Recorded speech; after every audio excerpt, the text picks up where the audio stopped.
This is Jarrod Horak, and in this video, I'm going to analyze the Maxfield Stakes at Churchill Downs on Sunday, June 29th. And if you're interested in a free pick each day, go over to my website, therunawayhorse.com, and click on the Better Bets Free Picks tab at the top of my homepage, and you'll get a free pick from around the country each day.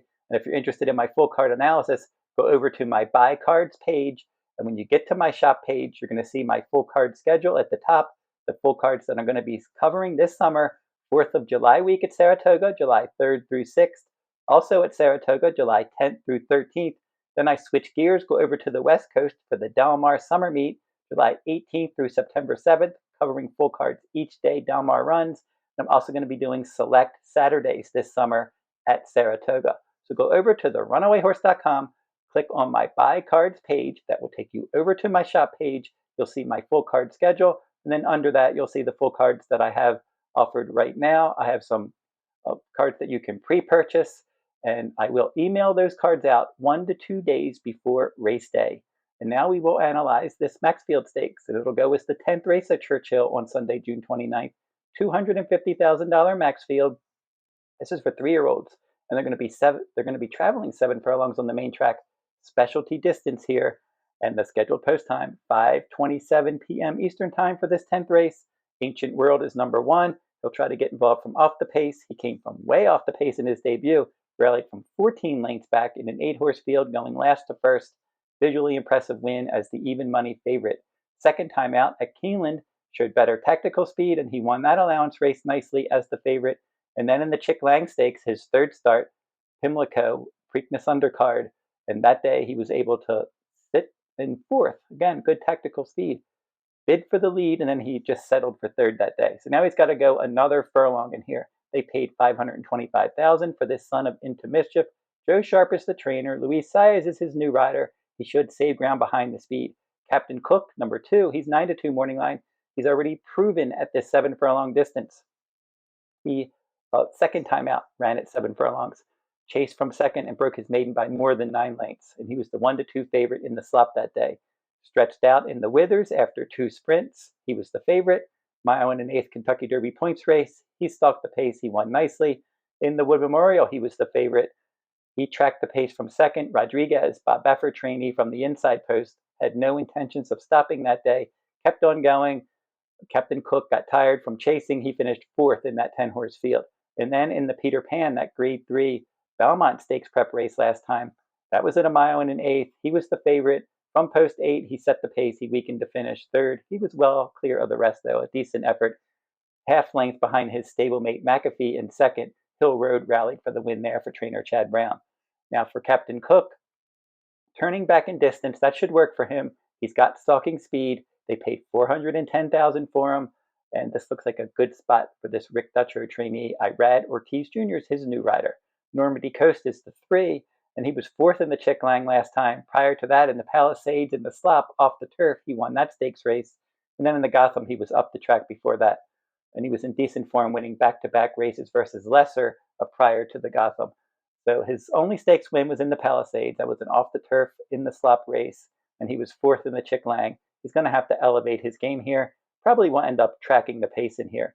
Now, number 4, Perfect Force for trainer D. Wayne Lucas. And he was entered prior to Mr. Lucas announcing his retirement a few days ago. But for Perfect Force, he's 20-1 morning line with Nick Juarez aboard. He's 2 for 12 lifetime. He won back-to-back races at Oaklawn at 6 furlongs in March, but then since then he hasn't been as good. In the Hot Springs, he was a well-beaten 3rd behind Clever Again and Gaming. And then in the Grade 2 Pet Day Mile, he was a well-beaten 5th. And then in the Chick Lang, he was 6th. So he's one that's going to have to run a bit better than he has been in his last few stake starts. Number 5 is Retribution, and he won the Chick Lang Stakes, and he is 2 for 3 with a show finish for trainer Cherie DeVoe. Jose Ortiz is the rider. He's been riding him. Good jockey trainer team here, 28% wins together, and all of his races were at 6 furlongs, and he tracked the pace, sitting within hailing distance, winning all of them. Earned a better number last time from post 11 in that Chick Lang, and now he's got to go another furlong against better company. Number 6 is Smoken Wicked. This one for trainer Dallas Stewart. He's got some ability. He's a Louisiana bred, 11 starts, 4 wins, 2 seconds, and a 3rd. He's won at Churchill before. He's got to win at this 7 furlong distance. Now, last time in the Pet Day Mile, he was up the track chasing the pace, 6th, beaten 11 lengths. Prior to that, in the Lafayette Stakes, 7 furlongs. That was a good effort. Colloquial is a quality horse, and he won that one. And this one was clearly second best that day at 7 furlongs at Keeneland in a stakes race, something like this one. So he should be forwardly placed, but he's one that his last 2 victories were both against Louisiana-bred stakes companies. So this is going to be a better field, but if he can run back to that Lafayette, he should at least be competitive. Speed King turning back in distance for trainer Ron Moquette. Junior Alvarado is going to be his new rider. He won his debut at 6 furlongs at Churchill, and then second time out in the Springboard Mile, a Kentucky Derby points race, he set the pace. He missed by a half length. Coal Battle won that one. Coal Battle was a next out stakes winner. Speed King was a next out stakes winner in the Grade 3 Southwest Stakes going wire to wire. And then in the Grade 2 Rebel, he had post 10. He rated out from post 10, and he ended up finishing 10th in that 13-horse field. He just didn't like to be rated. And then last time, he got caught in a speed duel in the Grade 1 Arkansas Derby. He was 6th, beaten 24 lengths.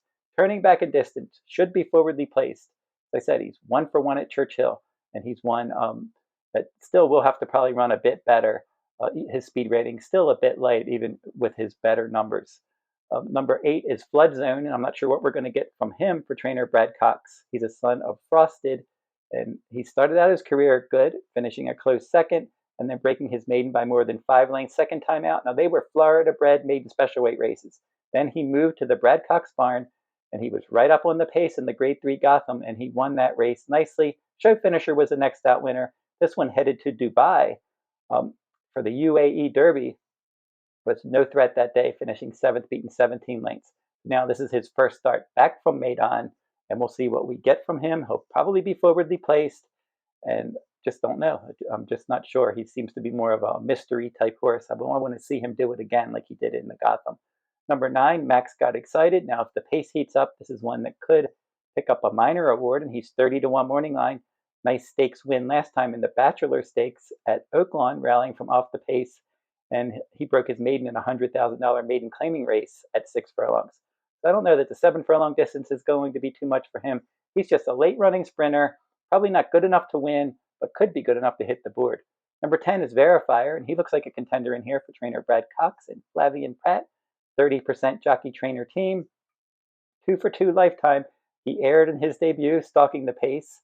That was in March, and then last time out in May at 6 furlongs at Pimlico. He romped by more than 6 lengths. He was the favorite there, and the runner-up was the next out winner. So he looks like he has a lot of ability. This is the son of Authentic, and they paid $1 million for him, so he was supposed to be good. He started out the right way. Good post position, too. In extended sprint races like this, early pressing speed and outer posts typically lead to clean trips. Number 11 is Kale's Angel for trainer Peter Miller, a first-time gelding. 9 starts, 4 wins, and 2 show finishes. He won the Advent Stakes at 5.5 furlongs at Oaklawn to end his 2-year-old season. And then in the Smarty Jones Stakes, he was 3rd. In the Renaissance Stakes, he turned back at 6 furlongs and won that one as the favorite. And then he won the Animal Kingdom on all-weather ground at Turfway. And then the Bachelor Stakes in the slop, he was 3rd last time out. So he has early pressing speed, a good post position for him probably to be right up on the pace, probably tracking the pace while out in the clear. But his numbers are a bit light in here. Number 12, Dreaminblue. Another one of those horses that could come on running late and hit the board. Last time in the mud, in a race originally scheduled for the turf, he showed nice late interest to miss by less than a length. Prior to that, he was 3rd in a 6 furlong race at Oaklawn, and then he stretched out in the Rebel Stakes, and he ended up finishing up the track. And then his maiden win wasn't too bad either at 6 furlongs at Oaklawn, rallying from a bit off the pace. So if you're playing exotics, maybe throw him in. And then the 13 is Furio, and he's 6-1 morning line for trainer Joe Sharp. So Joe Sharp settles the inside horse, Ancient World, and then the outside horse, Furio. This one at 8-1, and he won by a nose last time out at 6 furlongs. That was the Churchill, and he was the favorite that day, tracking the pace. And typically he liked to be right up on the lead, and then last time he showed good ability to be able to sit a bit off the lead and then pounce in the stretch. So that was a good win last time. And we'll see what we get from that outside post, because he could end up getting hung out wide if they try to go to the lead. But he could be in for one of those wide stalking type trips. But he might be in a bit of trouble because Kale's Angel has that kind of style, and then Verifire as well. And then Verifire inside of those two could make things difficult for the 11 and the 13 in here.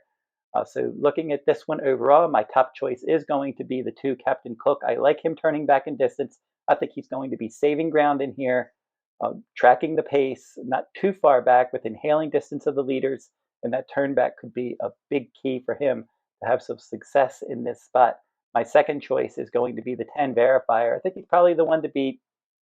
A lot of upside, just 2 starts. Paid a lot for him. He's 2 for 2, hasn't been challenged. Good jockey trainer team, good pedigree, a lot to like in here. And then 2 horses that I will throw underneath. I mentioned them. Number 9, Max Got Excited, my 3rd choice. And then number 12, Dreaminblue, my 4th choice. If I can get one of those 2 horses into the trifecta or even the superfecta using my other 2 most logical horses on top, I think I'll have a shot maybe to hit the trifecta or the superfecta. So that's my look at the Maxfield Stakes. Don't forget to like, comment, and share these videos if you like them. Subscribe to my channel as well. It's free to subscribe. Keep checking my channel all summer long. A lot of videos planned, Del Mar and Saratoga this summer. And until I see you next time, good luck at the races.